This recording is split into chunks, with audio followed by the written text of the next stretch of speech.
Info Télévision, c'est votre télé. C'est la télévision du vivre ensemble, votre chaîne de proximité,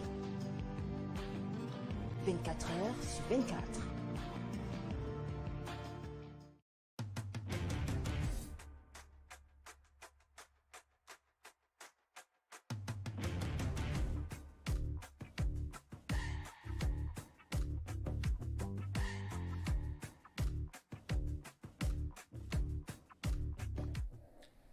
Bonsoir à tous. 13 mesures pour endiguer le Covid-19 au Cameroun. Ce sont là quelques prescriptions du président de la République mises en application depuis le 18 mars 2020 par le Premier ministre. Si certaines voix s'élèvent pour exiger un confinement total et obligatoire, l'impact économique de ces mesures draconiennes laisse planer à long terme le spectre d'une récession au Cameroun. Notre invitée ce soir, qui est créatrice de richesse, nous dira ce qu'elle pense de ce plan de riposte et de prévention en cours au Cameroun contre le coronavirus, le nombre de cas confirmés étant sans cesse en progression. À l'Assemblée nationale du Cameroun, l'élection de l'honorable Kavayegue Djibril au perchoir cette semaine a fait couler pas mal d'encre et de salive. Le député du Mayo-Sava, âgé de 80 ans, arrivé précipitamment pour prendre part à la rentrée parlementaire de sa 10e législature, a été réélu le 17 mars 2020. Si cette réélection est donc sans surprise pour le président sortant de cette institution en poste depuis 1992, le PAN est indexé d'avoir foulé aux pieds les instructions du Premier ministre ordonnées pour contrer la nouvelle faucheuse, le Covid-19. Le patron de la Chambre basse du Parlement n'ayant pas été soumis à la période d'isolement requise pour tout voyageur venant d'un pays touché par cette pandémie. Notre invité ce soir va nous livrer son avis sur cette actualité, tout comme le rajeunissement de la Chambre basse du Parlement bicaméral camerounais. Jean Kueté fait souffler le chaud et le froid. Au sein du Rassemblement démocratique du peuple camerounais, le secrétaire général du parti au pouvoir a exhumé la commission ad hoc de discipline pour trancher les cas d'indiscipline constatés pendant et après le double scrutin du 9 février 2020, une décision considérée d'ailleurs comme lapidaire par l'aile progressiste de cette formation politique née un 24 mars 1985. Et puis c'est une vérité de la palisse. Sur les 14 maires pionniers de ville, aucune femme n'y figure. Aucune femme n'a d'ailleurs été désignée maire d'une commune d'arrondissement à Yaoundé. Deux clichés qui font penser à un recul au féminin pluriel. L'approche genre s'est-elle essoufflée au Cameroun? Le sentiment de notre invité sur cette question sera également recueilli.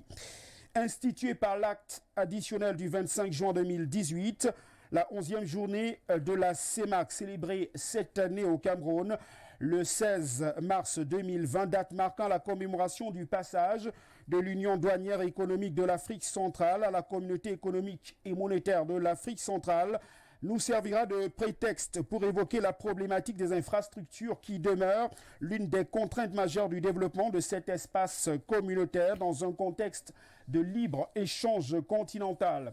Ces sujets constituent l'ossature de la première partie de votre émission d'entretien à bâton rompu ce soir, La Ligne Rouge sur Info Télévision. À présent, déclinons le profil de l'invité. C'est après cette transition.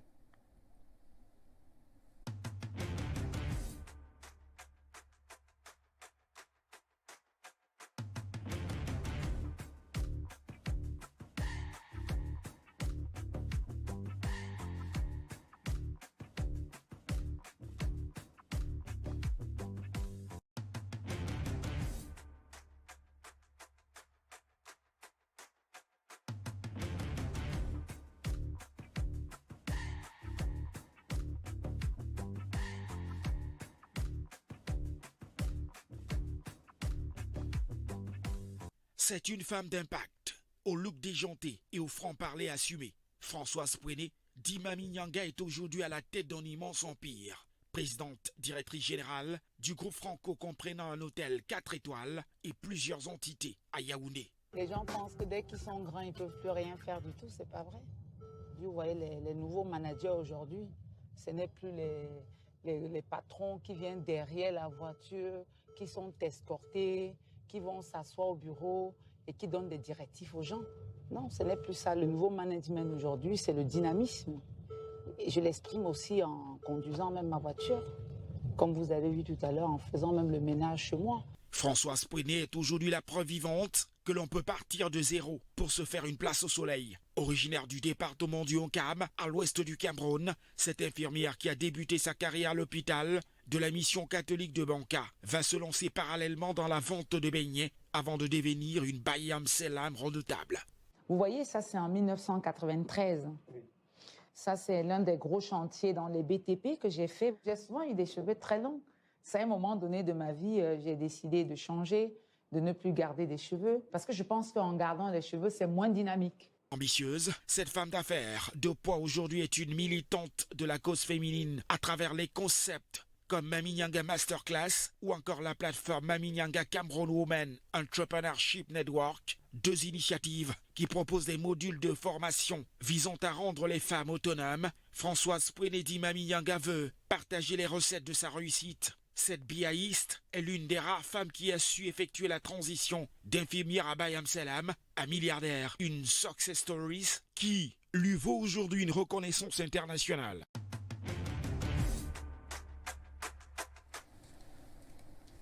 Voilà, vous l'avez certainement deviné à l'issue de ce portrait.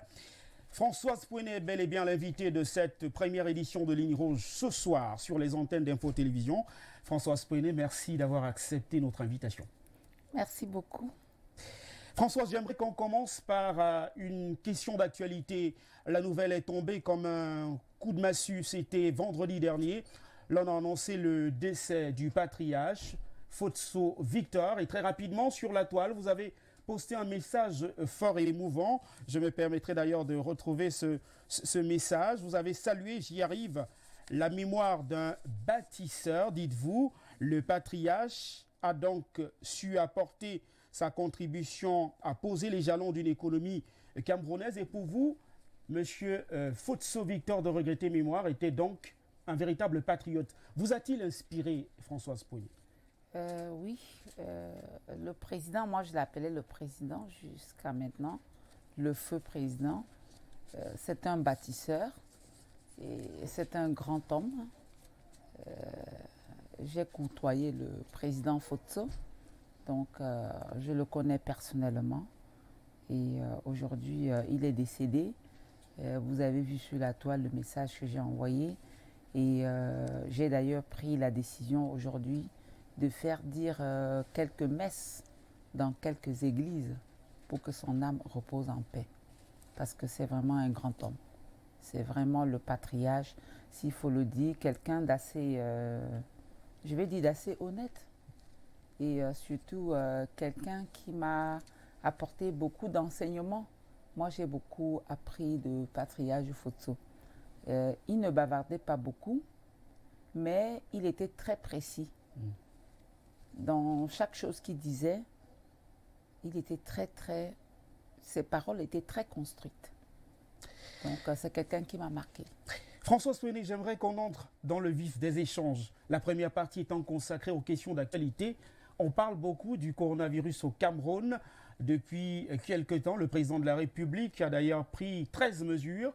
Parmi ces 13 mesures, Françoise Pouené, figure la possibilité d'une réquisition des hôtels et autres équipements au cas échéant. Vous êtes propriétaire de l'hôtel Franco. Accepterez-vous que votre hôtel soit requis si besoin? Mais vous savez, quand vous avez un édifice comme ça, c'est à la disposition de l'État. L'État peut faire les réquisitions de l'hôtel quand il trouve la nécessité. Mais je n'ai pas encore reçu une demande de réquisition. Mais si l'État jamais demandait à faire une réquisition de l'hôtel Franco, nous ne pouvons même pas résister. Donc vous allez l'accepter? Bien sûr, bien sûr. Madame Françoise Pouené, 13 mesures pour endiguer le coronavirus au Cameroun. C'est la potion magique qu'a trouvé le président de la République pour faire face à cette maladie qui fait des victimes à travers le monde. Les derniers chiffres combinés font état de pratiquement 40 cas confirmés pour ce qui est du Cameroun. des voix s'élèvent pour exiger un confinement total et obligatoire. Vous partagez cet avis? Déjà, moi, j'ai salué ces mesures-là qui ont été prises par le gouvernement, mais je me demande comment ça peut fonctionner. Je me demande vraiment comment ça peut fonctionner, parce qu'on connaît quand même notre société et nous voyons ici que les gens ont une vie au quotidien. Vous avez vu par exemple depuis que cette mesure de confinement ont été prises, jusqu'aujourd'hui, vous voyez les marchés, les gens vont et viennent. Vous allez à Mokolo, c'est comme si de rien n'était. C'est une dame qui me racontait hier, elle me dit, mais je suis allée à Mokolo, je portais le masque et les gens se sont posé la question si c'est le médecin qui est arrivé. Donc les gens vraiment, ils ne sont même pas au courant qu'il faut porter des masques. Est-ce qu'au rythme... Donc je pense que ces mesures-là, je les salue, mais il faut avoir des mesures d'accompagnement. Vous avez par exemple un mototaximan, des gens qui font des taxis-motos, il vit au jour le jour. C'est-à-dire aujourd'hui, il gagne 1000 francs, il dépense 600 et demain, il utilise 400 pour mettre son carburant. Si on demande de se confiner à son domicile, comment il va faire demain? C'est de ça qu'il s'agit en fait. Donc moi, je pense que certainement, je vais pas prendre les charrues avant le bœuf. Je pense certainement que l'État est en train de prendre des mesures pour accompagner ce confinement. Françoise Pouené, si ce cas de figure que j'évoque a eu du succès en Chine, où se trouve l'épicentre de ce coronavirus, vous n'avez pas le sentiment qu'on est capable de copier là-bas? Là-bas, on a adopté le confinement total et cela a permis d'arrêter, de stopper l'expansion de cette maladie-là. Est-ce qu'on ne peut pas s'inspirer du cas de la Chine? Et encore très récemment, il y a le cas justement du Maroc, où le ministre de l'Intérieur parlait justement d'un état d'urgence sanitaire. C'est pour ça que je parle des mesures d'accompagnement. Parce qu'on peut dire... Il faut faire quoi? Il faut donner l'argent à toutes les familles camerounaises qui seront confinées, c'est ça? Je pense qu'il faut déjà essayer de recenser, ne serait que par quartier. Parce qu'il faut déjà faire que les gens restent dans leur quartier.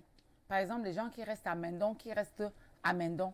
Des gens qui restent à Essos, qui restent à Essos. Il faut commencer par là.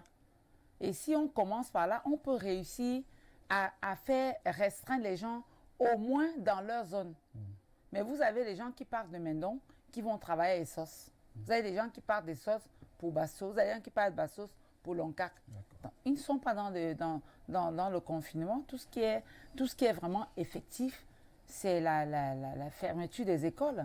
Et c'est pour ça que j'ai fait un petit clin d'œil aux enfants hier en leur demandant qu'ils, malgré que les écoles soient fermées, qu'ils restent garder quand même les cahiers ouverts et les livres. Ils continuent à faire leurs devoirs depuis leur domicile.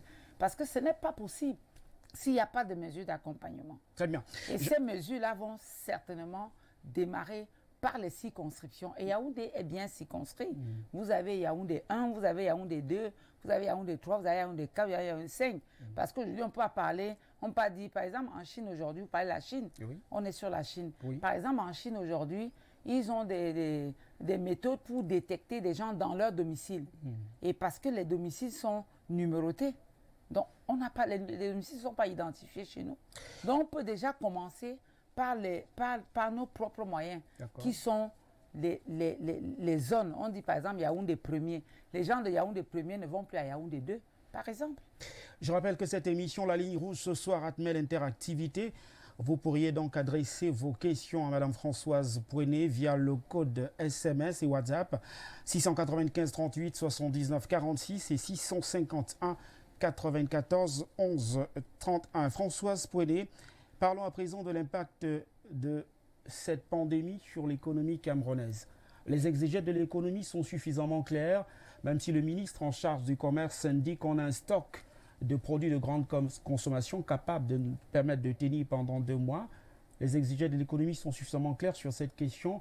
Le Cameroun va vers une récession avec ce coronavirus. Vous partagez cet avis? Moi, je pense quand même que c'est plus grave que ça. Parce que le Cameroun, on importe tout. Y compris les croissants qui se vendent dans les boutiques, sont importés. Il faut vraiment qu'on soit conscient de cela. Moi, je ne suis pas venue sur votre plateau, venir m'amuser. Il faut savoir que tout est importé.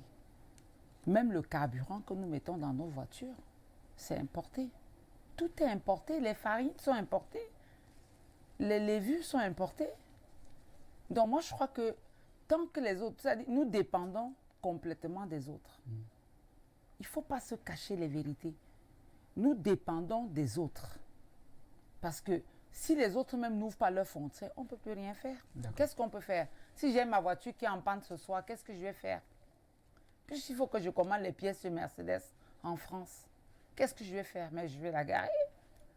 C'est de ça qu'il s'agit. Le déficit commercial au Cameroun est structurel. C'est une vérité, de la palisse, ce n'est pas très nouveau. Mais on est dans un contexte précis. Moi, par exemple, je vais rester, par exemple, dans le cadre de mon entreprise. Oui. Je suis dans les charges incompressibles de mon entreprise. D'accord. Je suis à 46 millions par mois. Et je compte sur les recettes. Qu'est-ce que je vais faire? Je ne peux rien faire. Vous prenez des vacances. Si l'État ne prend pas des mesures pour m'accompagner, je serai obligé de fermer les portes. Je serai obligé de demander à tout le personnel. Et justement, s'agissant de ces mesures d'accompagnement, on n'a pas le sentiment que dans les 13 mesures, on ait pris en compte les préoccupations des créateurs de richesses que vous êtes. Est-ce que ça vous surprend? Non, mais je dis que certainement qu'ils sont en train de prendre des mesures. On ne peut pas ce soir dire que tout est arrêté ce soir, non. Moi, je pense que l'État est certainement en train de réfléchir sur des mesures d'accompagnement. Parce qu'il n'y a pas ces mesures d'accompagnement, comment on va faire? Moi, je ne vois pas d'issue. Je ne vois pas d'issue. Je voudrais qu'on évolue avec notre phase d'échange ce soir et qu'on aborde l'Assemblée nationale du Cameroun. L'honorable Kavaye Djibril a de nouveau rempilé, finalement. Certains diraient c'est quasiment évident. Mais on sait qu'il est arrivé au Cameroun dans un état que certains estimaient assez préoccupant. Il a été reconduit au perchoir de la Chambre basse du Parlement bicaméral du Cameroun à l'âge de 80 ans. Françoise Pouéné, vous vous dites, à l'Assemblée nationale, il n'y a pas de remplaçant de Kavaye Djibril? Mais il a été élu. Il a été élu. On pouvait ne pas le lire. Est-ce qu'il a forcé? On a l'impression que finalement, c'est un fauteuil taillé sur mesure pour M. Kavaye Djibril. M. Kavaye Djibril, M. le Président de l'Assemblée, il a été élu. Il a été élu. Les députés étaient libres. Ils auraient dû choisir quelqu'un d'autre. D'abord, il n'y avait pas un autre candidat. Est-ce qu'il y avait un autre candidat? Justement, un plébiscite, est-ce que qui était candidat? Le plébiscite, est-ce que finalement, le plébiscite, c'est une preuve de la vitalité démocratique? Qui était candidat contre lui? Comment on aurait pu avoir des candidats? Mais pourquoi ne pas? Il faut oser dans la vie. Il faut oser. Et même s'il y avait des candidats avec la majorité obèse et soviétique du RDPC à l'Assemblée nationale, qu'est-ce qui pouvait changer? C'est pour ça que je dis, il ne faut pas que les gens se cachent toujours derrière l'exclusite. Parce que l'exclusite, c'est un nouveau mot que j'ai créé dans le vocabulaire français. C'est toujours la faute des autres. Qui a empêché à un député de lever le doigt pour être candidat contre Kavaye? Même pour ne pas gagner, même pour animer l'Assemblée, qui a empêché aux députés? Mais moi, de toute façon, si j'étais député, si les Camerounais m'avaient envoyé au perchoir, moi, je devais lever le doigt. Très bien. Mais à 80 ans, quand on je devais dire, moi, je vais lever le doigt. Françoise Pouéné, à 80 ans, quand vous êtes élu député à l'Assemblée nationale, vous dites que c'est normal au Cameroun? Qu'est-ce qui n'est pas normal? Est-ce qu'ailleurs, il n'y a pas de députés à 80 ans? Ce n'est pas de ça qu'il s'agit. Moi, je pense qu'il faut parler d'autre chose parce que même en France, on voit des députés qui ont 80 ans. Puisque la France, c'est notre modèle, non? C'est le modèle des Camerounais. Est-ce qu'il n'y a pas de députés qui ont 80 ans en France? Ou en Amérique? Vous voyez aujourd'hui, vous avez vu les élections présidentielles en Amérique? Vous avez vu les candidats, vous voyez leurs âges? L'honorable Kavaye Djibril bat un record de longévité sans nul pareil au perchoir de l'Assemblée nationale. Oui, mais qui voulait être président? Vous ne voulez donc pas qui se présente? Qui s'est présenté? Est-ce qu'il y a quelqu'un qui s'est présenté? Donc vous ne voulez donc pas qui est le président de l'Assemblée nationale? Qu'est-ce que vous vouliez? Disons un mot sur le président de l'Assemblée nationale. Vous avez été surpris qu'il se retrouve à l'hémicycle de Ngouaekele alors qu'il revenait de Paris, un pays, de la France très précisément, un pays qui est touché par le coronavirus. Vous avez été surpris qu'il se retrouve à l'Assemblée nationale pratiquement 24 heures après son arrivée au Cameroun? Déjà, moi, je n'ai pas l'agenda du président Kava Yégué. Mais vous êtes au courant des mesures de confinement, des 14 jours de mesures de confinement? Je suis au courant des mesures de 14 jours. Mais je n'ai pas vu M. Kava arriver au Cameroun. Je ne sais pas quel jour il est arrivé ici. Mais s'il est arrivé, pratiquement 48 heures. S'il est justifié qu'il est arrivé dans les 48 heures, normalement, il devrait être aussi confiné comme les autres. Donc on devait le confiner selon vous? Normalement. Mais non, je ne vais pas... Moi, je ne sais pas quand est-ce qu'il est arrivé au Cameroun. Je n'étais pas au courant de son voyage. Vous n'êtes pas mandaté par le Rassemblement démocratique du peuple camerounais ce soir, mais on va évoquer une problématique qui a été évoquée à l'orée de cette émission ce soir. On parlait du secrétaire général de votre formation politique, le Rassemblement démocratique du peuple camerounais, qui a créé cette semaine une commission ad hoc pour sanctionner, dit-on, quelques militants de votre formation politique qui ont contesté les choix de la hiérarchie lors des investitures au sein des mairies d'arrondissement. Comment vous comprenez cela, Françoise Poinet? Déjà, vous savez, au sein du RDPC, moi, je suis un peu caricaturée comme une insoumise. Donc, je suis déjà... vous savez, nous, les Biaïs, nous sommes du RDPC et nous sommes à l'intérieur et nous combattons de l'intérieur parce que nous sommes surtout de l'aile gauche, ceux qui pensent que la réforme profonde du Cameroun et du RDPC va sortir de l'intérieur. Et c'est pour ça qu'on se bat. Ne croyez pas, nous sommes plus combattus de l'intérieur du RDPC que de l'extérieur. Nous, les Biaïs. Donc, vous vous souvenez, il y a quelques années, Messanga Nyamza aussi est passé au conseil de discipline. Qu'avait-il fait, Françoise Poinet? Mais on avait dit qu'il n'a pas été discipliné lors des dernières législatives municipales à Yabassi. Donc, on l'a traduit au conseil de discipline. Comment considérez votre formation politique aujourd'hui, vous qui êtes de l'aile progressiste du RDPC? Vous vous dites qu'à l'intérieur du parti, c'est la dictature, c'est la démocratie? Mais vous venez de dire tout à l'heure que M. Kava Yégué a été élu. Est-ce qu'il y avait un candidat en face? Non, je pose la problématique en rapport avec l'élection des maires d'arrondissement et l'élection également des maires de ville. On a vu que les listes qui venaient du comité central ont été quasiment boudées par la base du parti. C'est boudé, mais qui a levé le doigt contre?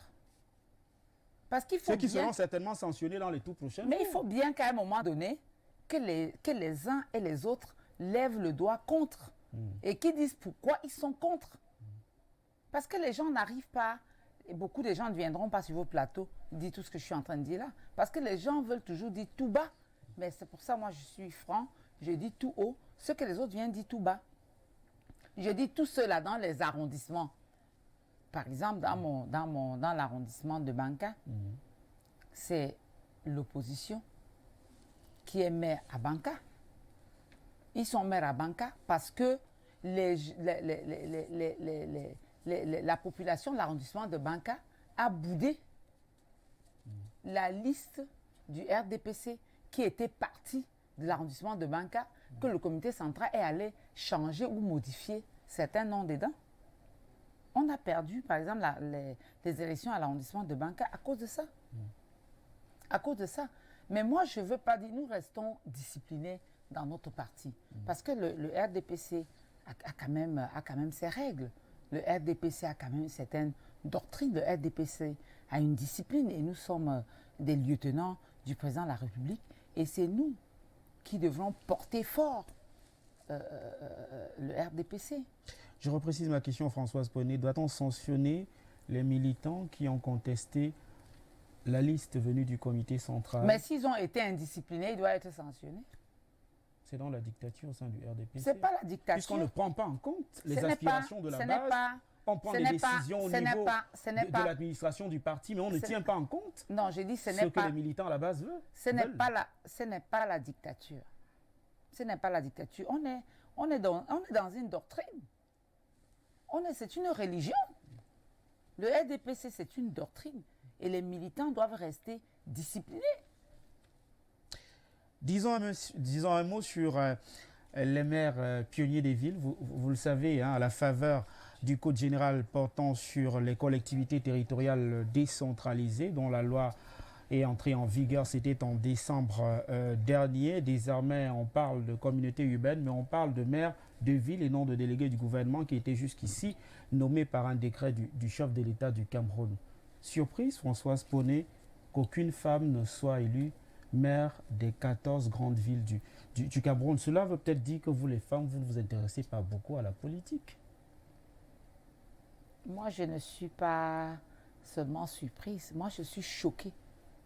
Moi, je suis choquée de voir que au Cameroun, qu'il y ait eu 14 super maires, pas une seule femme. Et c'est pas tout. Même ici à Yaoundé, où il y a des institutions, on a 7 mairies. Autrefois, il y avait 2 femmes. Aujourd'hui, même les 2 sièges, on n'a plus. On n'a pas de femmes maires à Yaoundé. Ça veut dire qu'il y a un recul dans la pose. Mais c'est grave. Ça dit quand je reste à qui est la seule, faute, Françoise Poney? mais si la les faute femmes est d'abord préfèrent leur corvée ménagère, la faute est d'abord à nous les femmes.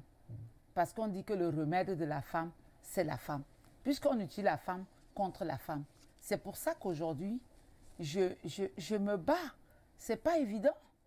Parce que les femmes doivent définitivement se mettre ensemble.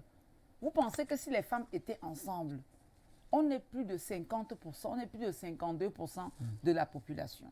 Aujourd'hui, si on fait des bonnes statistiques, les femmes sont les plus intellectuelles, les femmes sont les plus riches, elles sont les plus intelligentes. Comment on peut sur la base de quoi vous affirmez cela, Françoise Poney?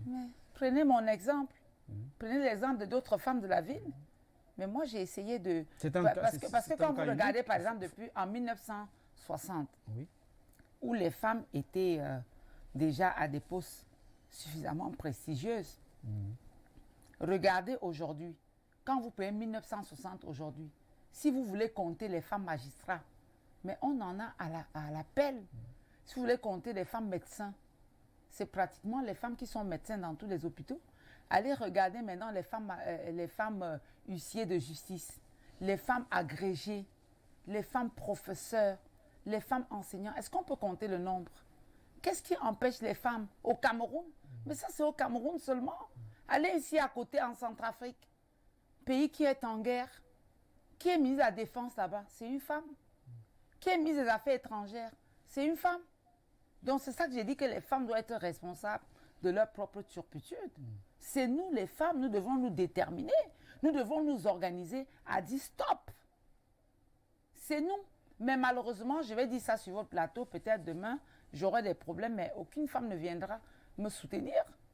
Dans les sphères décisionnelles du pouvoir, si on observe un recul net, considérable, abyssal même, des femmes dans les municipalités et les grandes villes, les 14 grandes villes, au sein quand même de l'Assemblée nationale, on peut constater qu'il y a eu quand même 10 femmes supplémentaires sur les 48 de la 9e législature. Ça veut dire quand même qu'à ce niveau-là, il y a pas mal de femmes qui admirent la fonction de députée. Ce n'est pas seulement la fonction de députée. Les femmes veulent accéder au pouvoir. Les femmes veulent le pouvoir.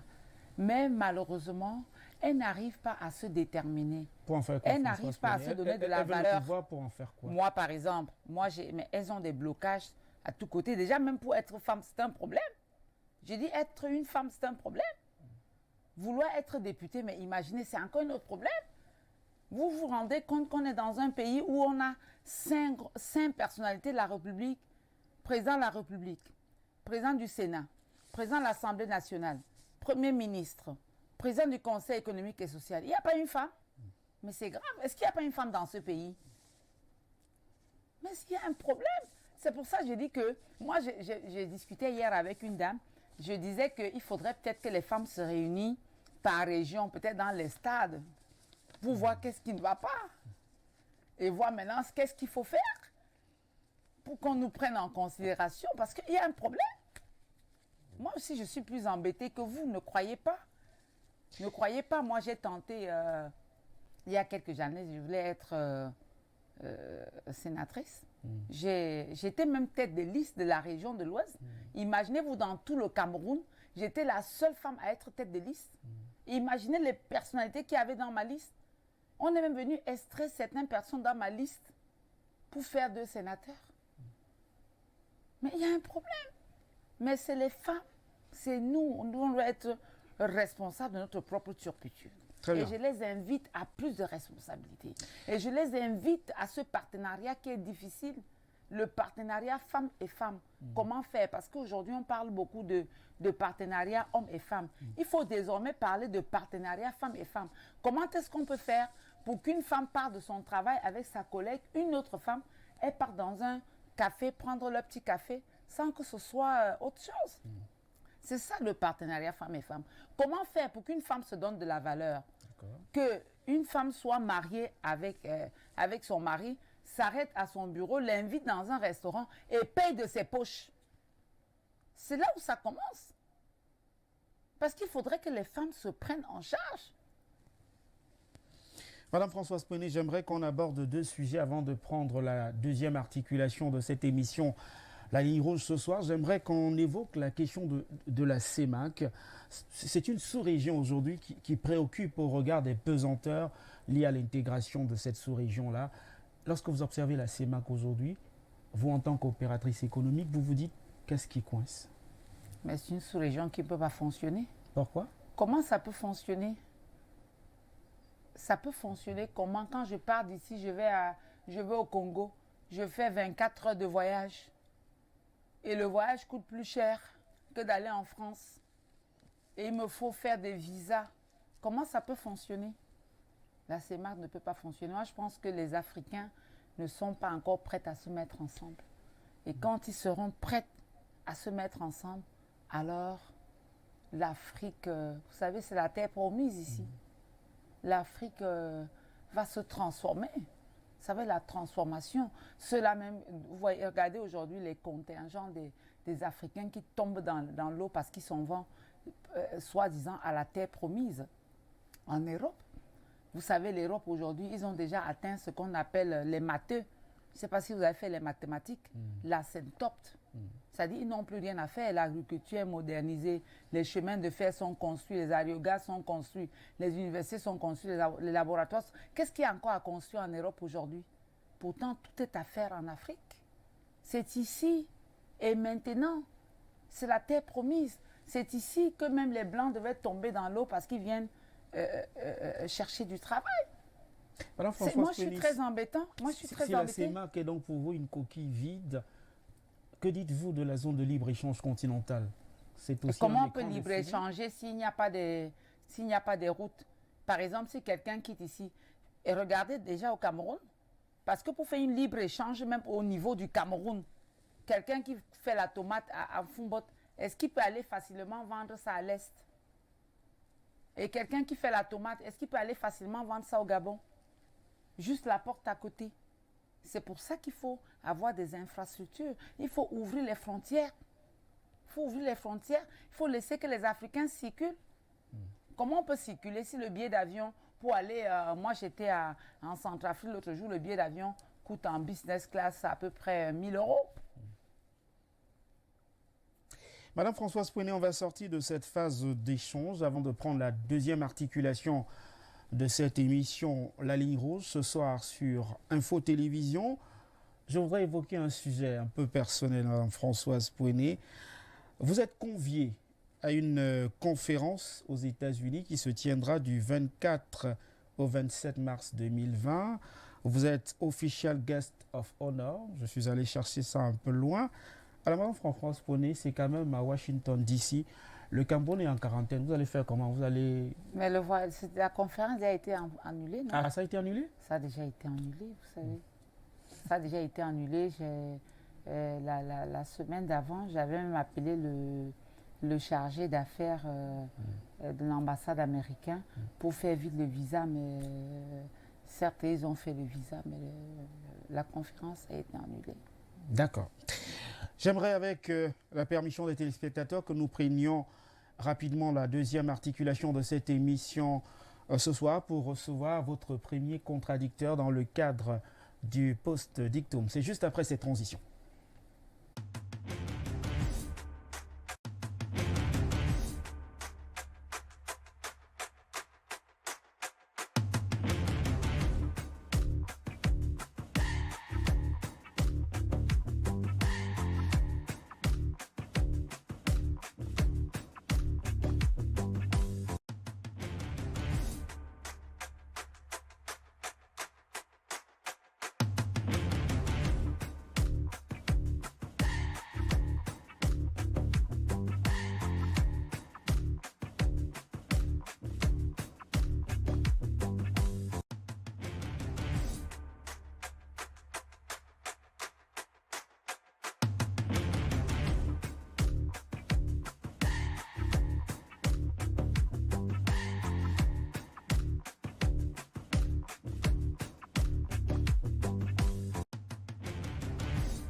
Retour ce soir dans le cadre de cette livraison de ligne rouge sur les antennes d'Info-Télévision. Et c'est la deuxième articulation. Madame Françoise Pouené, vous avez en face de vous Thierry Biassi, qui est communicateur événementiel, qui a été également journaliste connu au Cameroun.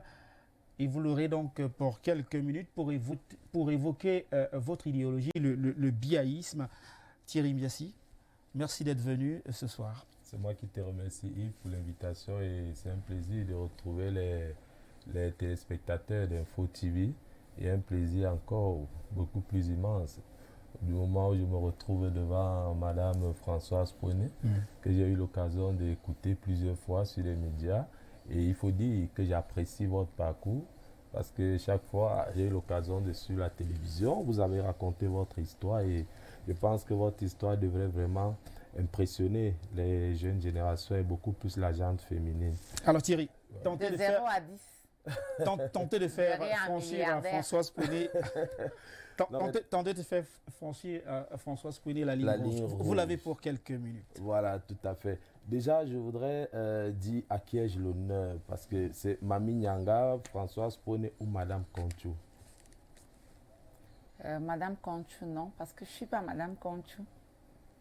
Vous Je ne n'êtes suis pas Madame Conchou. Madame Pouené, vous n'êtes pas Madame Conchou. Non, je suis Ah, Madame d'accord, Pouené. d'accord. Vous Je suis n'êtes pas Madame Conchou, ça signifie que vous n'êtes pas mariée avec Monsieur Conchou qu'on présente comme votre conjoint.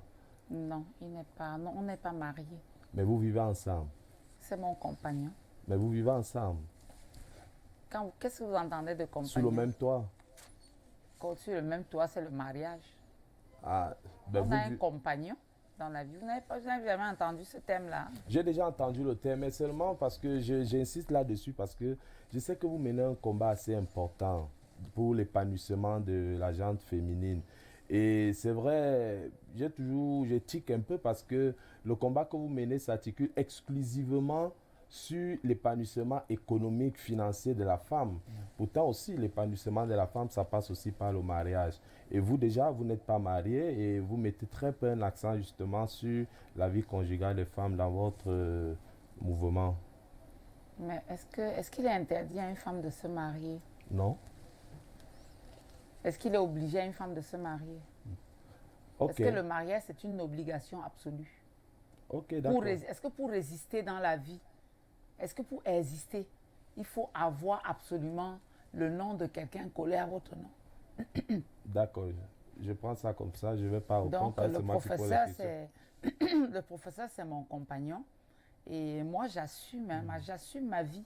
C'est le pas parfait beaucoup de amour, gens. Françoise Pouené. Le, C'est le parfait amour entre vous et le professeur Augustin Conchou-Comini. quand vous parlez de compagnon, il faut absolument qu'il y ait le parfait amour. Je peux vous aimer. Parce que les gens mettent l'amour.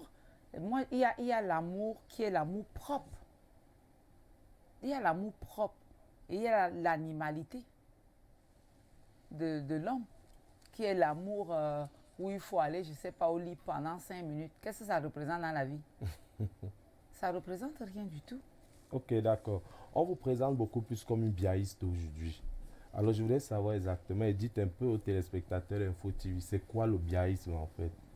Le biaïsme, c'est un mouvement qu'on a créé en 91 pour accompagner le président Biya. Parce qu'en 91, ne voyez pas aujourd'hui, le RDPC aujourd'hui a beaucoup de militants. Mais dans les années 91, quand nous avons créé le biaïsme, il y avait des gens qui ne portaient même pas la tenue du parti en public. Oui. Et c'est pour ça, en 91, il y a certains Camerounais qui avaient dit Biya doit partir, Biya must go. Nous, on a créé ce mouvement pour dire Biya doit rester, Biya must reste. Et depuis 38 ans, il est là. Et depuis 38 ans, effectivement, il est là. Parce que ce mouvement est resté très solide. Et quelles sont Très solide. et quelles sont les valeurs que le biaïsme incarne? Quelles sont les valeurs que le biaïsme incarne? Mais nous incarnons les valeurs du président de la République. Vous n'avez pas lu pour le libanisme communautaire. J'ai essayé de le parcourir. Peut-être si vous nous rappelez encore ces valeurs, ça nous fera du bien. Vous savez, quand le président de la République accède à la magistrature suprême, quand nous les biaïs, nous nous engageons derrière lui. Parce qu'il a promis un certain nombre de choses au Cameroun qui étaient importantes pour nous. Par exemple, la démocratie. Regardez comment les Camerounais vont et viennent. Ils ont quelles limites? Regardez les chaînes de télé. On a quelles limites? C'est ça la démocratie. C'est ce que le président de la République a promis aux Camerounais. Oui, c'est Il a promis aux Camerounais libéraliser les partis politiques. Oui, peut-être... Vous savez combien de partis politiques il y a au Cameroun aujourd'hui? Plus de 300. Est-ce que pour créer un parti politique au Cameroun, c'est un problème? Oui, c'est pas un problème. Oui, c'est pas un problème. Nous nous engageons, nous nous engageons derrière le président de la République parce que le chef de l'État a décidé d'ouvrir le Cameroun. Oui, bon, il y a peut-être plusieurs partis que vous présentez comme étant l'expression de la démocratie, mais sauf qu'il y a encore des freins à cette démocratie. Par exemple, par rapport à certaines lois, telles que le code électoral aujourd'hui, c'est reconnu de tout le monde que c'est une loi vraiment antidémocratique qui est taillée à le code électoral camerounais, c'est une loi antidémocratique qui est taillée à la mesure du président Paul Biya et qui lui permet d'être là depuis 38 ans. Je vais vous dire, oui. Je suis sur ce plateau avec vous. Oui. Le code électoral qu'on a au Cameroun aujourd'hui oui. est l'un des meilleurs codes électoraux du monde. Et je m'explique. Oui, allez-y. Simplement, dans les bureaux de vote, il faut avoir votre représentant de parti politique. Et à la fin, vous comptez et vous signez les PV. Tout simplement. Mais il y a des gens qui vont aller se plaindre alors qu'ils ne sont même pas représentés dans les bureaux de vote. C'est de ça qu'il s'agit. Moi, je vous assure, le code électoral qu'on a au Cameroun, c'est le meilleur du monde. Hein. Allez voir dans tous les autres systèmes. Vous verrez que le code électoral qu'on a ici est l'un des meilleurs codes électoraux. Sauf que dans d'autres systèmes et tout, c'est l'organe en charge d'élection qui gère les élections du début jusqu'à la fin. Mais sauf Quel organe? L'organe, c'est-à-dire peut-être l'ECAM, l'organe indépendant en charge des élections qui gère les élections. Est-ce que l'ECAM ne gère pas du début à la fin? Non, pas du tout. Parce que dès que vous arrivez au niveau des commissions départementales et tout, on sait qu'à la tête, c'est coiffé par l'autorité judiciaire qui n'a rien à voir avec l'ECAM. Quand vous arrivez au niveau de la Commission nationale des élections... Lisez bien, monsieur. Oui. Lisez bien le code électoral. La justice n'intervient qu'en cas de problème. Non, pas du tout. Je dis la justice. Puis c'est la commission départementale est coiffée. La justice n'intervient qu'en cas de problème. Quand il n'y a pas de problème dans une circonscription, par exemple, vous avez l'élection de maire. S'il n'y a pas un problème dans cette circonscription, la justice n'intervient pas. Qu'est-ce que le juge vient faire? Même le préfet ou le sous-préfet qui arrive, c'est pour coordonner et sécuriser l'élection. Oui. Ok, d'accord. Dans tous les cas, les auditeurs qui nous écoutent sont très bien au fait de ce code électoral. Maintenant, restons un peu sur le biaïsme là. Beaucoup de vos partisans qui, depuis 91, comme vous dites, se présentaient comme étant des biaïstes, sont du côté de Koningui pour détournement de fonds. Comment est-ce que vous comprenez ça? Quelqu'un qui dit soutient le président Paul Biya, et je vous ai demandé de nous parler un peu des valeurs. Jusqu'à présent. Oui. Jusqu'à présent. Nous n'avons pas encore eu un biaïste en prison. Parce que ne confondez pas les militants du RDPC avec le biaïste. La personne qui a été en prison, c'est moi. Moi, j'ai été en prison, j'y ai séjourné pendant 12 mois à peu près. Ouais. Je suis une biaïste, mais moi, j'ai laissé la justice faire son travail. Et vous étiez en prison, justement, j'allais arriver. C'est pour ça que j'ai commencé par vos partisans. Vous voulez avoir votre point de vue pour arriver justement à vous. Ouais. Et lorsque une biaïste comme vous se retrouve en prison et pour des faits encore assez graves, c'est-à-dire que vous avez falsifié une signature de la présidence de la République, est-ce que ce n'est pas un fait assez grave pour quelqu'un qui se présente comme étant une biaïste? Vous voyez ça? Ça, ce sont les informations que nous avons. Mais un journaliste, c'est quoi? Un journaliste comme vous, c'est d'abord aller à la source. Est-ce que vous êtes allé à la source? J'ai la chance d'être devant vous. Est-ce que vous allez à la source? Vous êtes la source. Vous serez allé, vous devrez même aller rencontrer le juge d'instruction. Vous lui demandez, mais Madame Prenet a été gardée pourquoi? Bon, dites-nous, vous avez été gardé pourquoi? Parce que le commun des Camerounais sait que c'est pour falsification des signatures. De toutes les façons, moi j'ai fait la prison Et j'ai eu foi en la justice camerounaise. Et je n'ai pas été gardée pour faux et usage de faux. C'est ce qui a J'ai été été dit. inculpée pour une complicité de corruption. C'était vrai, c'était vrai. Puisque ça n'a pas été établi, si les faits avaient été établis, je n'aurais pas bénéficié d'une ordonnance de non-lieu. J'ai bénéficié d'une ordonnance de non-lieu pour des faits non établis. Et vous avez Pour déposé... des faits non seulement brûlesques, mais iniques. Mais 12 mois, c'est pas rien Oui. quand même. Est-ce que vous avez déposé une plainte contre la justice? Pourquoi je vais Qui vous déposer... a maintenu pendant 12 mois? Dans tout le pays du monde entier, vous avez les drames judiciaires. C'est pas seulement au Cameroun. Oui, et dans tous les pays du monde entier, C'est pas seulement au Cameroun qu'il y a des drames judiciaires. Oui, mais lorsque vous êtes injustement jeté en prison pendant 12 mois, une femme d'affaires comme vous, on connaît les conséquences quand même. Donc, vous ne pouvez pas laisser ça passer comme ça. Et surtout que votre image a été salie dans cette affaire assez grave, parce qu'on vous a présenté comme quelqu'un qui a falsifié les signatures pour obtenir des rabattements au niveau de la douane et tout. Et je crois que ce sont des faits assez graves pour une dame comme vous. Et vous laissez ça passer comme ça, vous laissez la justice. Je vais vous dire, du moment où la justice a reconnu que ces faits étaient non seulement brûlesques, mais iniques, je n'ai pas allé continuer à amener l'État du Cameroun au tribunal. Mais est-ce que vous pensez, par exemple, est-ce que vous pensez à un coup monté? Est-ce que vous pensez à un coup monté de vos ennemis? Je ne pense pas à des coups montés. Et même si c'était des coups montés, les coups montés sont interdits. Oui, mais il y a les coups montés partout dans le monde entier. Oui, c'est au Cameroun qu'on devait empêcher les coups montés. Et vous ne laissez pas faire. Quand il y a des coups montés, vous déposez une plainte. Non, moi j'ai trouvé que c'est fait du moment où j'ai bénéficié d'une ordonnance de non-lieu d'un juge, ou même il y a eu l'appel et que le juge d'appel a classé cette affaire, moi je trouve que ce n'est pas important pour moi. Parce que ceux qui vont, ils demandent des réparations, ils demandent qu'on les paye des préjudices. J'ai à faire plus que d'aller perdre du temps derrière le tribunal. Madame Françoise Pouéné, j'aimerais qu'on avance un tout petit peu sur ce concept, le biaïsme. Le président de la République du Cameroun a pris part avec Madame Chantal Biya à la conférence internationale, j'y arrive, pour la reconstitution des fonds de lutte contre le paludisme, la tuberculose et le sida. C'était à Lyon. L'hôtel du chef de l'État et son épouse ont été assiégés par quelques Camerounais de la diaspora qui se revendiqueraient appartenir à une sorte de mouvement appelé Brigade anti-sardinat. On n'a pas vu beaucoup de biaïstes s'émouvoir de ce que le président a été plus ou moins embêté par ces Camerounais de la diaspora issus de la base très précisément. Est-ce que finalement, on n'a pas l'impression que le biaïsme que vous évoquez se résume à deux personnes? Comment il se résume à deux personnes? Mais on est des milliers.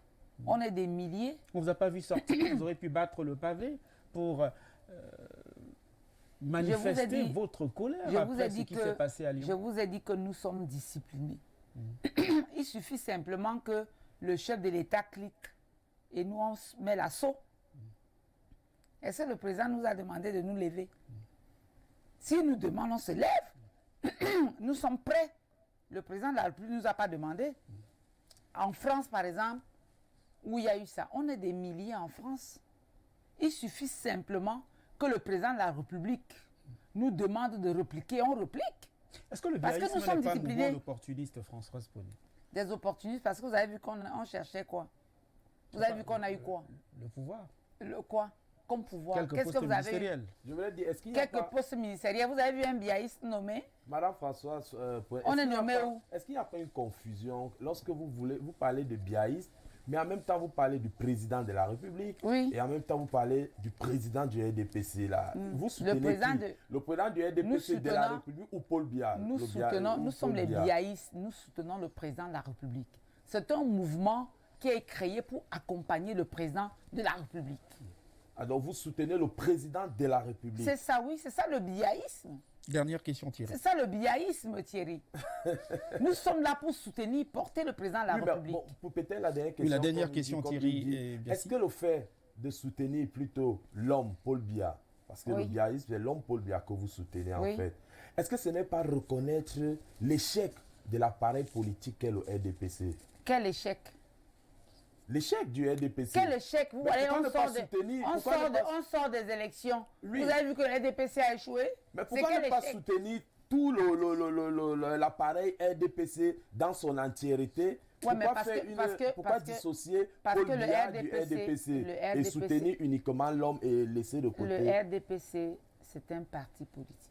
Oui. Et c'est bien structuré avec des différents organes. Moi qui vous parle, je suis présent à la section. Je ne suis pas seulement biaïste, je suis présent à la section du Oncam Centre 2. Donc je ne suis pas seulement biaïste, mais puisque nous parlons de biaïste, le biaïste, c'est pour porter le président de la République. Et nous sommes là pour le porter. Et on continue de le porter. Je vous dis que si le président de la République va en France et on dit au biaïste, le président, c'est lui notre chef. Il sait qu'on est là.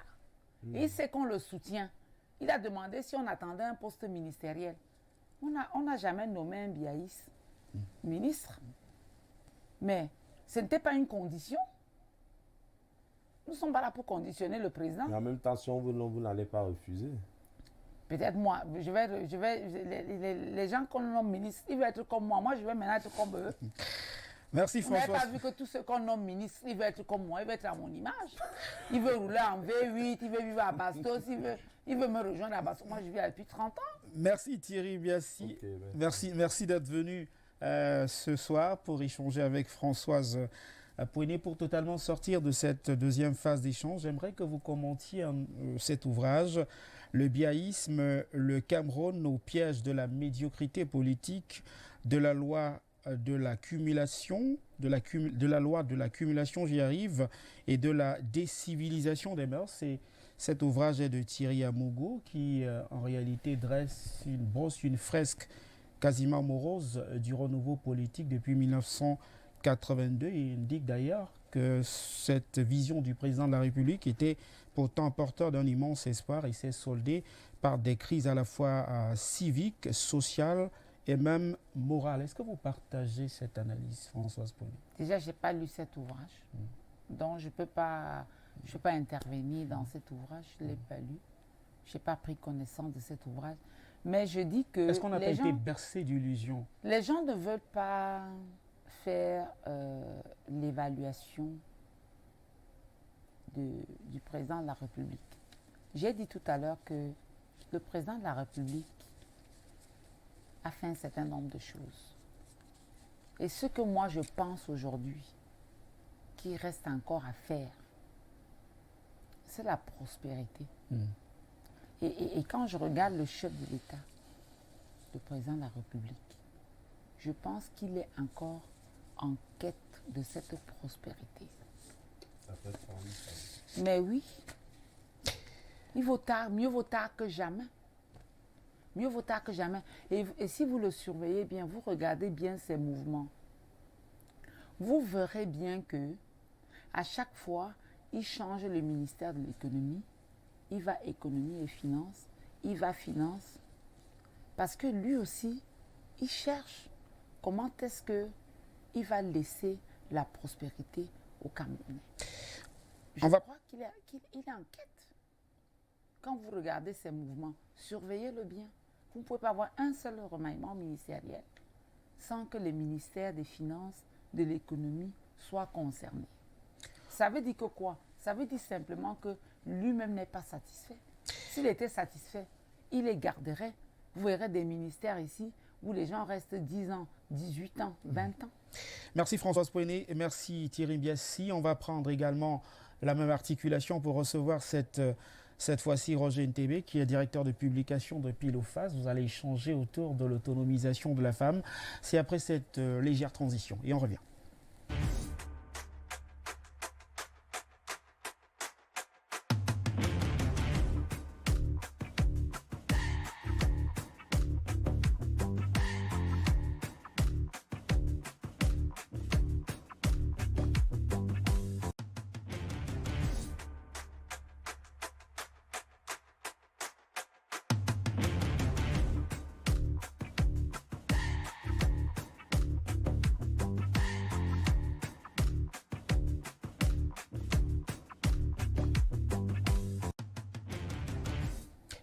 Retour de nouveau en studio dans le cadre de cette première livraison de Ligne Rouge sur Info Télévision.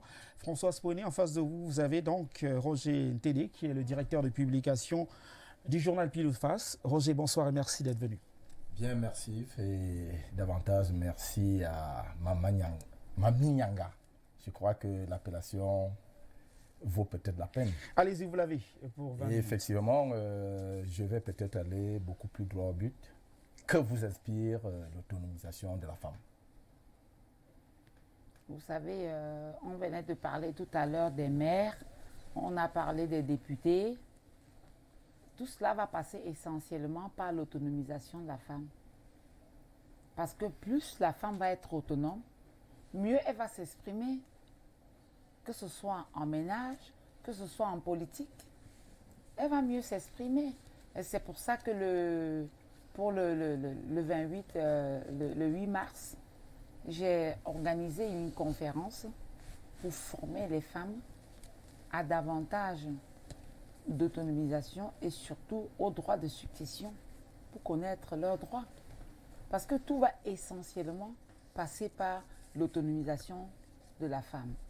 Parce que si la femme est autonome, bien entendu, elle va tout faire pour être mère à Yaoundé.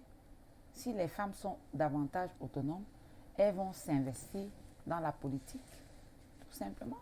Et c'est pour ça que depuis 2015, je me suis investie à former les femmes, déjà par le Mami Nyanga Tour, dans les marchés, les femmes et les jeunes, et puis par la suite dans des grandes écoles et des universités.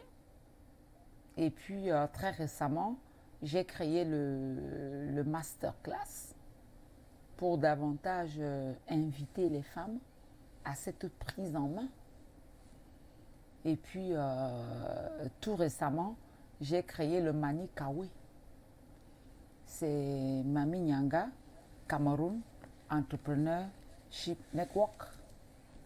C'est une plateforme que j'ai mise sur pied depuis le 14 janvier pour essayer de voir comment est-ce que je peux réussir à mettre les femmes camerounaises ensemble.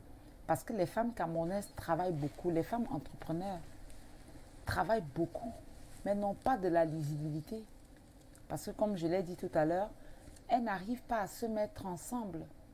Donc cette plateforme-là, elle recrute essentiellement les femmes en association, les femmes en GIC, les femmes en coopérative, pour essayer de les mettre ensemble, pour leur donner de la lisibilité, pour bénéficier donc des divers accompagnements des bailleurs de fonds. Parce que quand même la Banque africaine de développement arrive au Cameroun, même quand ils veulent financer les femmes ou accompagner les femmes, on ne sait même pas où les trouver. On ne sait pas qu'est-ce que les femmes entrepreneurs font au Cameroun. Donc j'essaie de faire ça. Et si chacun, parce que quand je fais ça, comme disait votre collaborateur tout à l'heure, les gens me critiquent aussi, je suis très combattue. Mais si chacun nettoyait devant sa cour, est-ce que le village ne peut pas finalement être propre? Moi, je fais ça parce que je dis, bon, moi, je vais essayer de faire à mon niveau ce que je peux faire. Oui, ben, parce que j'étais au Rwanda, au mois de novembre dernier, j'étais au Rwanda à un grand sommet où j'étais invitée par le président Kagame, au sommet organisé par la BAD, où j'étais une guest star, un exemple à suivre en Afrique. C'est du retour de ce sommet que j'ai d'ailleurs créé le Mani Kawe, parce que j'ai constaté l'absence du Cameroun à ce grand rendez-vous au féminin. Oui, à propos vous parlez du fait que vous soyez de temps en temps combattu, mais que diriez-vous de ceux qui pensent que la femme, telle que vous êtes, en fait un peu trop? Est-ce que vous êtes féministe? Mais si je fais tout ça pour les femmes, je suis une féministe. Je crois que les femmes doivent se donner de la valeur. Je crois que les femmes valent plus que les autres ne croient. Ben, c'est pas un peu d'égoïsme? Quel égoïsme? Puisque les femmes, les hommes ont tout le temps été devant. Est-ce qu'il n'est pas temps aussi de passer le relais? Vous connaissez le cours des relais? Je pense qu'il est temps qu'on fasse le relais aux femmes. Oui. Et qu'on essaie de voir aussi de quoi la femme est capable. il y a presque un quart de siècle déjà, Oui. avec la plateforme de Beijing. Lorsqu'il vous arrive peut-être de faire aujourd'hui une sorte de bilan, vous trouvez que c'est plein d'espoir ou alors les combats, vous régressez ou alors vous progressez dans vos combats? Je pense qu'il y a suffisamment d'avancées dans les différents combats que les femmes mènent. Mais maintenant, il faudrait que davantage qu'on essaye de se mettre ensemble. Parce que ce n'est pas un combat où une femme seule peut faire. C'est un combat collectif. Il faut que les femmes se mettent ensemble pour aller vers ce combat. Il vous arrive, qui est difficile. Il vous arrive parfois à vouloir porter le pantalon à la place des hommes? Mais porter le pantalon parce qu'être une féministe, on ne va plus... Est-ce qu'être une féministe ne veut pas dire qu'on ne peut pas être une femme? C'est une figure de style. Est-ce que vous voulez plutôt être à la place des hommes? Non. Une femme ne peut jamais être à la place de l'homme. Jamais. Mais jamais. Mais nous pensons quand même qu'il est temps qu'on considère la femme, qu'on trouve une petite place à la femme. Mais parce qu'il n'y a pas de place pour la femme au Cameroun. Je crois plutôt que votre combat, c'est justement contre les hommes. C'est-à-dire, vous trouvez que les hommes prennent presque tout? Jusque-là, oui. C'est pour ça que j'ai dit qu'on est au Cameroun. On a les 5 premiers plats du Cameroun, il n'y a pas une seule femme. Mais c'est un problème. C'est un problème. Moi, je trouve que c'est un problème. Et si les femmes elles-mêmes laissent libre cours à ce genre de choses? C'est pour ça qu'on va se mobiliser prochainement. On va se mettre ensemble pour voir qu'est-ce qu'il faut faire. À qui la faute? Peut-être que c'est même à nous, les femmes, la faute. Oui, au plus profond ou alors fort de votre cœur, si on vous demandait de diriger ou alors de prendre un poste de responsabilité dans ce pays, lequel vous plairait peut-être? Puisque je n'ai pas de choix. Est-ce qu'il faut faire un choix? Puisque les gens sont nommés. Est-ce qu'on peut se lever le matin, venir dire je vais être président du Sénat?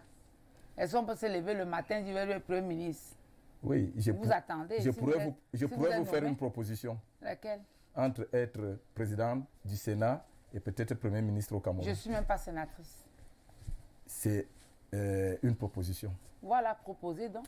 Allez donc voir donc qu'on me nomme dans ce poste. Bon. J'apporterai davantage ma pierre.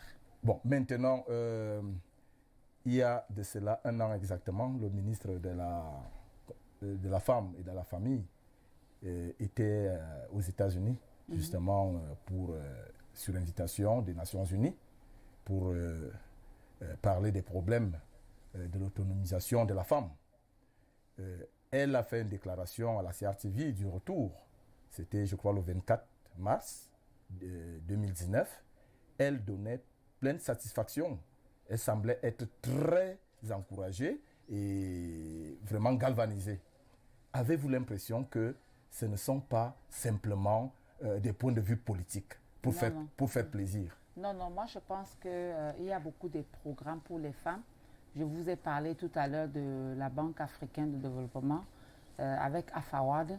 La BAD a par exemple décidé d'investir à peu près 42 millions de dollars pour réduire le déficit de financement des femmes en Afrique. Et ça va se faire. Et c'est pour ça que j'ai créé Manikawe. Entre 2020 et 2030, AFAWAD va investir 42 millions de dollars pour l'autonomisation des femmes en Afrique, pour rattraper ce déficit de financement. Et ça va se faire. Ça va se faire. Moi, je crois que davantage les femmes se mettent ensemble. Vous avez vu l'autre jour, j'étais au sommet des chefs d'État à Addis Abeba, où les femmes, on s'est réunies. C'est d'ailleurs moi qui ai parlé pour l'autonomisation des femmes en Afrique, où j'ai d'ailleurs dit au sommet de l'Union Afrique, à ce sommet des chefs d'État, que quand on fait les statistiques aujourd'hui, on se rend compte que l'argent que la diaspora africaine envoie en Afrique par forme de Western Union, Orange Money, dépasse largement l'aide publique qu'on apporte en Afrique. Et c'est pour ça que j'ai demandé à ce sommet s'il n'était pas temps de changer de fusil d'épaule, de voir si peut-être on ne peut pas prendre les Africains de la diaspora désormais comme les bailleurs de fonds. Parce que quand on essaie de faire ces statistiques, on voit que l'argent qu'ils envoient en Afrique dépasse largement ce que le FMI, la Banque mondiale, envoie en Afrique pour l'aide au développement. À propos de la diaspora, il y a quand même un fait qui n'est pas loin d'être un fait divers. Nous avons connu à un moment donné les Amazones de la basse brigade anti-Sardinat. Comment est-ce que vous trouvez ces dames? Elles sont contre-productives ou alors elles sont totalement négatives? Moi, je pense que si les gens veulent parler du Cameroun, ils doivent parler du Cameroun à l'étranger. Il faut arriver ici sur place. C'est sur le terrain, c'est ici. Parce que quand on parle la basse, on dit la basse est en France. Il faut qu'ils arrivent ici. Que quand je sorte, que je reste même à mon hôtel, qu'ils arrivent, qu'ils disent, bon, Mami Yanga, on est déjà là. On est venu pour qu'on parle. Et celles nous venons de la diaspora. Elles disent que c'est, elles ont peur des représailles. Pour parler. Quelles représailles? Qui les a empêchés d'arriver au Cameroun? Vous pensez qu'un Camerounais qui a sa carte d'identité, son passeport arrive ici, on l'empêche d'entrer? Moi, je ne crois pas. Il faut qu'ils viennent sur place. On ne peut pas gêner le Cameroun à l'étranger. Vous avez suivi l'autre jour même Macron. Il a dit qu'il ne peut pas gérer les affaires des Camerounais, qu'il faut que les Camerounais viennent sur place. C'est de ça qu'il s'agit. Il faut que tous ces gens-là qui sont à l'extérieur, qui viennent ici. En dehors de Mami Nyanga, est-ce que vous avez quand même un spécimen de femmes camerounaises qui portent haut l'étendard du Cameroun? Mais il y a beaucoup de femmes. Vous ne voyez pas beaucoup d'autres femmes. Je ne vais pas les citer. Je ne vais pas citer les femmes, mais vous voyez les femmes, même les femmes membres du gouvernement, les femmes même députées. Vous avez dit tout à l'heure qu'on a augmenté de 10 points à l'Assemblée, non? Ce ne sont pas des femmes. Ce sont des femmes. Ça veut dire qu'ils portent l'effigie du Cameroun. Voilà. Et l'une des dernières préoccupations, quelle appréciation faites-vous de la journée internationale de la femme, étant donné que cette journée prête parfois à confusion du fait de quelques dérives que l'on ne citerait pas forcément, mais qui sont communément éventoriées ci et là. Quelle appréciation vous faites de cette journée? Vous avez constaté que d'année en année, ça baisse.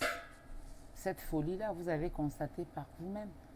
Vous avez constaté que d'année en année, les femmes sont plus conscientes, les femmes sont plus organisées.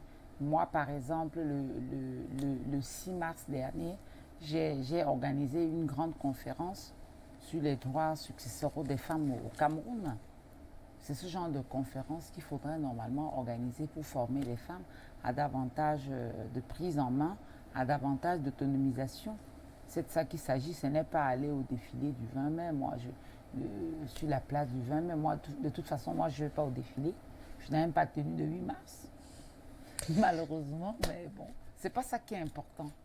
Merci Roger Tédé. Vous êtes le directeur de publication de Pile Face. Madame Françoise Penet, vous a-t-il fait franchir la ligne rouge? Tout à l'heure avec le directeur de publication, vous avez le sentiment d'avoir franchi la ligne rouge? Je sais pas, moi je peux pas me juger, c'est les autres qui devaient me juger. On va évacuer sans transition cette fois-ci quelques réactions de téléspectateurs. Vous allez certainement réagir puisque ce sont des SMS qui vous sont dédiés. Bonsoir, il faut des femmes de valeur et ce n'est pas à la mode. Mami Nyanga, combien sont-elles comme vous? C'est Bello de Deido qui vous a écrit ce message. Ma mère Mami Nyanga, je suis un mécanicien professionnel. Quel est ton secret? Très joli. Pardon, j'ai besoin de ton numéro. Votre secret, le secret de votre réussite, Françoise Poignet. Autre message. Bonsoir, je m'appelle Toumenta Mantombi Rubin. Je suis Madame Françoise Fonet et ma mère. Je l'ai perdue il y a longtemps. S'il vous plaît, donnez-moi son numéro. Écoutez, elle vous dira s'il faudrait effectivement que nous communiquions son numéro directement à l'antenne.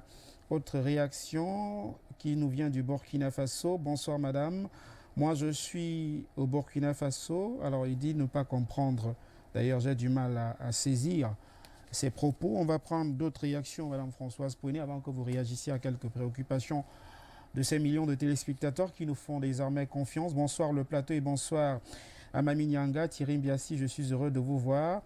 puisque je vous ai toujours entendu dans les chaînes de radio. Clovis des Ligues Edouard qui nous a écrit ce message. Bonsoir à vous sur le plateau. Thierry Mbiassi, les hommes d'affaires à la dimension de Madame Françoise Pouéné n'ont pas le temps à chercher des problèmes comme au mouvement pour la renaissance du Cameroun. C'est Remire de Douala qui nous a écrit ce message. Bonjour Info TV, la loi est dure mais c'est la loi. Pour la thématique du soir, le président de l'Assemblée nationale devrait être mis en quarantaine parce que la loi s'applique à tout le monde au Cameroun. Je suis Bella Angelbert de la capitale politique camerounaise. Alors, autre message. Bonsoir à vous en studio. Vraiment, j'arrive pas à mieux cerner les biaïstes, car comment pouvez-vous... Alors, pendant que je lis, ce message continue d'atterrir. Je n'arrive donc pas à cerner les biaïstes, car comment... dit-il, pouvez-vous demander à ce que les gens osent en politique et en même temps dire qu'on doit traduire ceux qui ont osé contredire la liste du comité central à l'élection des maires des villes au conseil de discipline? Moi, je dirais que le RDPC est l'incarnation de la dictature. C'est Dibani Njoya depuis Fumban qui nous a écrit ce message. Vous réagirez également à ces propos. Madame Françoise Pouéné, j'aimerais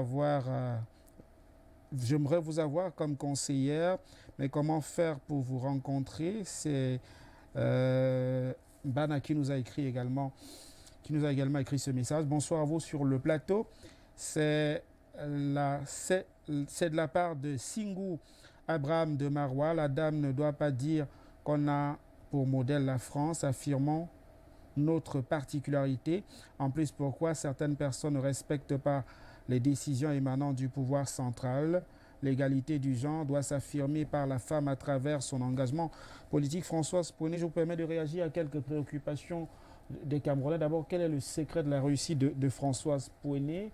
Et puis également, certains se questionnent, semblent ne pas avoir cerné le concept de biaïsme. Est-ce qu'on peut y revenir rapidement? Déjà, en ce qui concerne mon secret, vous savez, je le partage, comme j'ai dit, depuis 2015. Parce que j'ai pris la décision de lutter contre la pauvreté au Cameroun. J'ai pris la décision de donner un sens à ma vie. C'est pour ça que je partage mes recettes. Parce que les autres donnent le sens à leur vie en faisant les constructions de maisons de 15 chambres, en ayant 10 V8 dans leur parking. Moi, j'ai décidé de donner un sens à ma vie, le sens d'aider le prochain, d'avoir le sourire de mon voisin. C'est ça. Donc, tous ceux qui veulent en connaître davantage, qui s'inscrivent ou à Mami Kawe ou à Masterclass de Mami Nyanga ou qui viennent me voir à l'Hôtel Franco, je suis accessible.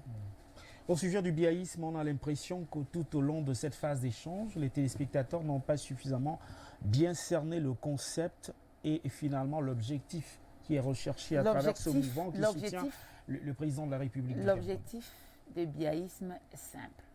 J'ai bien dit que quand nous mettions ce mouvement en place en 91, c'était un mouvement de contrevent. C'est comme maintenant.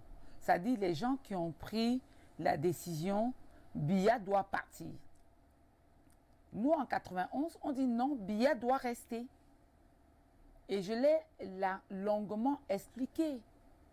Je dis, nous avons dit ça parce que le programme du président de la République était important pour les Camerounais. Et jusqu'à maintenant, les autres n'ont pas toujours présenté le contre-programme. Je dis ça. Et nous, les biaïstes, nous continuons de porter le président de la République. Je vous ai dit, il y a même des gens qui ont peur de dire qu'ils sont du RDPC. Pourtant, c'est ceux-là même qui bénéficient de tous les avantages du RDPC. C'est-à-dire le jour, ils disent qu'ils ne sont pas du RDPC et la nuit, ils sont du RDPC. Moi, j'assume ma vie. Je suis honnête. Les autres ne sont pas honnêtes, ils ne sont pas capables de dire qu'ils ne sont pas du RDPC ou qu'ils sont du RDPC. On va continuer à évacuer quelques réactions de nos téléspectateurs. C'est la phase consacrée aux Vox Followers. Madame Mami Nyanga, aidez-moi à aller à Yaoundé pour vous saluer. J'apprécie votre panéliste pour tout ce qu'elle fait pour le Cameroun. Autre message, bonsoir. Vous dites que les gens doivent rester dans leur quartier pour mieux gérer la situation. C'est pas possible en rapport avec le Covid-19. C'est pas possible. Tout le monde ne peut pas s'amasser dans la maison. Dieu seul est grand, laissant tout entre les mains de Dieu. Prions plutôt que personne ne se lamente au petit matin. C'est Tridago Albert de Bancomo qui nous a également écrit ce message. J'ai reçu de tonnes de réactions. Bonsoir à vous sur le plateau. J'ai une question pour la Madame Françoise Poinet. Quelles sont les... J'ai du mal à lire votre message. Quelles sont les surprises? Quels sont les opérateurs économiques qui vous ont... J'imagine, quels sont les opérateurs économiques qui vous ont inspiré? Je crois que c'est ça le message. Vous allez certainement réagir. Il y a peut-être des opérateurs économiques qui vous ont permis, qui vous ont mis le pied à l'étrier et vous permettre de pouvoir effectivement être la femme d'affaires redoutable que vous êtes aujourd'hui. D'abord, peut-être sur ces quelques réactions, on va y revenir. Est-ce que vous avez des modèles dans le milieu économique aujourd'hui au Cameroun qui vous ont inspiré, Françoise Poinet, à vous lancer véritablement dans le monde des affaires, à la dimension où vous êtes aujourd'hui? C'est une très belle question parce qu'aujourd'hui, en fait, les Camerounais n'ont plus de modèle. Le vrai modèle que les Camerounais ont aujourd'hui, surtout les jeunes, c'est l'Eldorado. Eldorado, être des fonctionnaires, c'est-à-dire avoir un concours administratif à tout prix, être douanier à tout prix, être policier à tout prix. Ça, c'est le modèle des Camerounais. Mais non, le bon modèle, c'est l'entrepreneuriat. Parce que c'est nous, les entrepreneurs, c'est nous qui devrons définitivement construire notre pays. Et en ce qui concernait celui qui parlait de la foi, moi j'étais à l'église ce matin. J'ai suivi très attentivement l'évangile du jour qui parlait de cet aveugle né qui a été guéri par Jésus-Christ. Moi aussi je crois comme lui que nous devons nous abandonner dans la foi.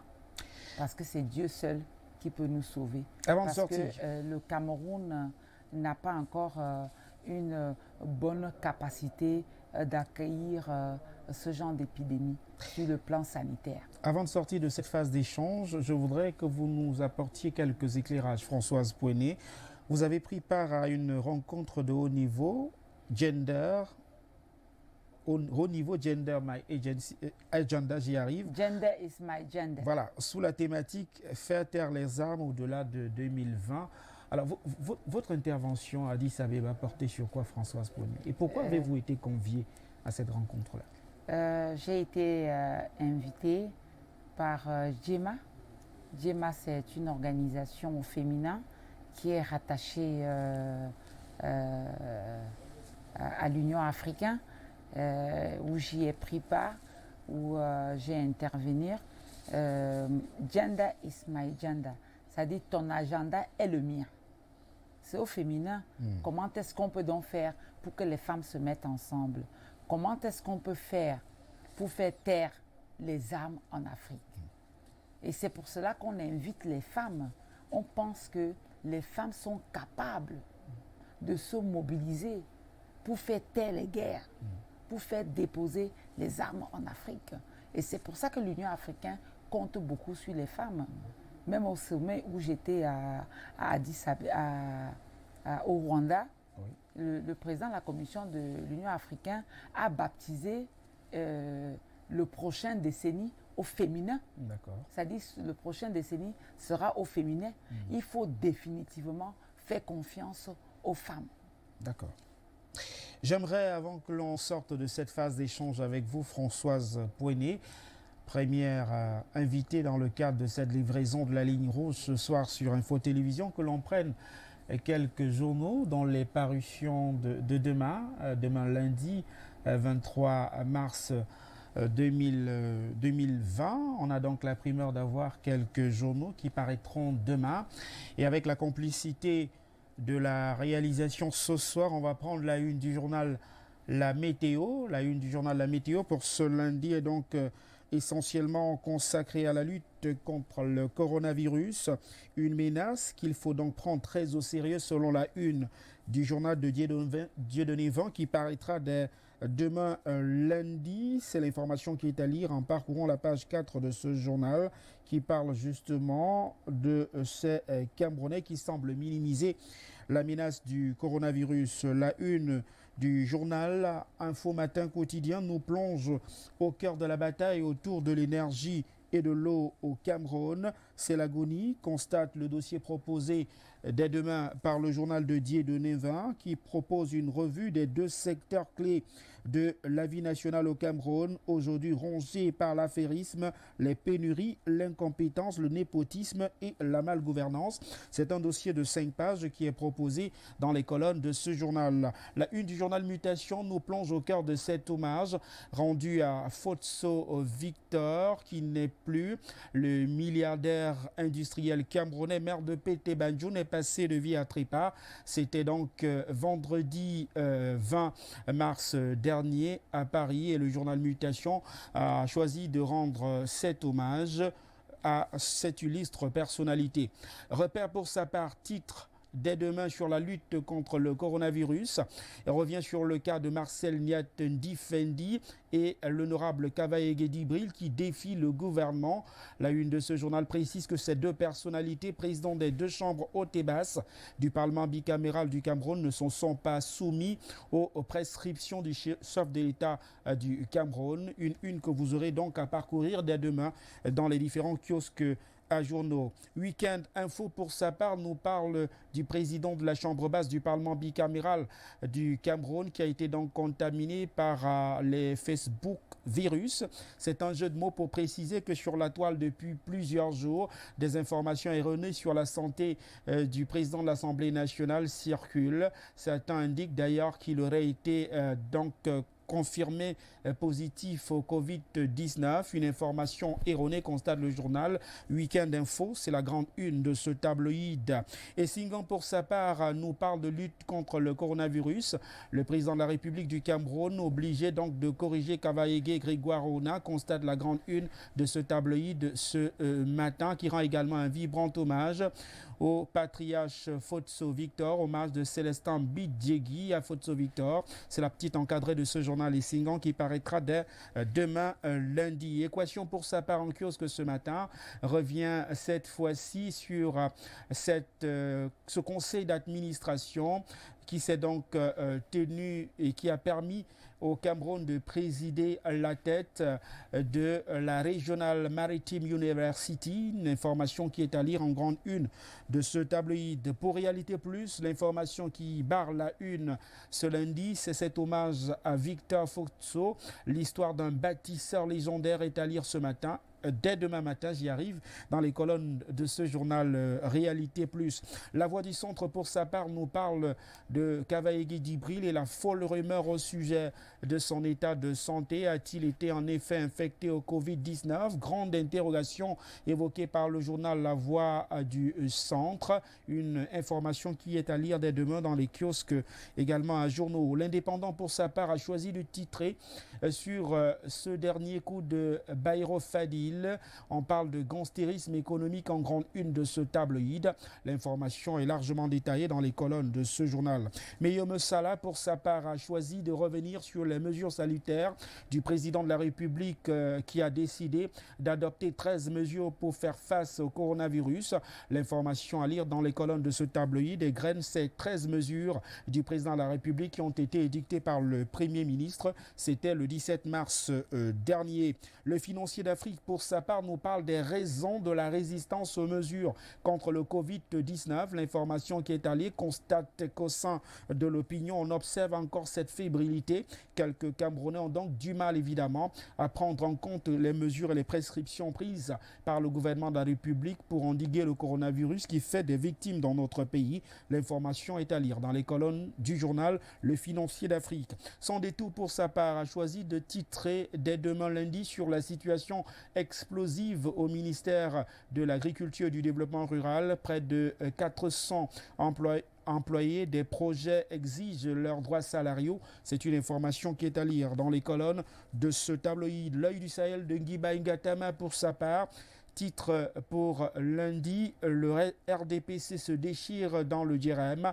L'information est à lire en parcourant la grande une du journal de Nguiba Ngatama. Le quotidien pour sa part, titre pour demain sur les législatives partielles organisées dans les régions du nord-ouest et du sud-ouest du Cameroun. C'était ce 22 mars 2020. Élection qui s'est donc déroulée dans le calme et la transparence, selon Paul Latangandi, ministre de l'administration territoriale du Cameroun. Le Zénith, pour sa part, titre dès demain sur l'affaire Martinez-Zogo, les magistrats au service des lobbies. L'information est à lire en forme interrogative et à lire donc dans les colonnes de ce tabloïd, le Zénith dès demain. The Guardian Post Daily a titré dès demain sur la chefferie au sein de la communauté anglophone, où le doyen d'âge au Sénat, Victor Moukete, a donc décidé d'abdiquer. L'information est à lire en petite encadrée de ce journal de Guardian Post Daily. Il cède donc son fauteuil de chef de village à son fils, constate le journal The Post de Guardian Post. Et puis nous terminons par The Horizon ce soir, qui revient sur les victimes nées donc du conflit dans les régions du nord-ouest et du sud-ouest du Cameroun et dresse le bilan du comité de désarmement et de démobilisation et de réinsertion des ex-combattants et des mouvements séparatistes, qui est donc piloté par Francis Fayengo, l'ancien gouverneur de la région du littoral. Une qui est donc également à parcourir dans les divers kiosques à journaux dès demain. Vous avez la primeur ce soir de les avoir en direct sur Info Télévision dans le cadre de cette émission Ligne Rouge. Madame Françoise Pouené, c'est désormais la fin pour cette première livraison. Merci d'avoir accepté notre invitation. Peut-être un dernier mot à l'endroit de nos millions de téléspectateurs. Mais tout ce que je peux dire, c'est toujours ma volonté, ma détermination à servir, à soutenir les jeunes et les femmes. Madame Françoise Pouené, merci d'être venue et d'avoir tenté de franchir avec nous la ligne rouge ce soir. C'est moi qui vous remercie. Merci d'être des millions à avoir assisté à cette première livraison de l'émission Ligne Rouge, émission d'entretien à bâton rompu sur les antennes d'Info Télévision. Merci mille fois pour vos multiples contributions. On n'a pas pu aller jusqu'au bout de vos préoccupations. À dimanche prochain, s'il plaît à Dieu. Au revoir.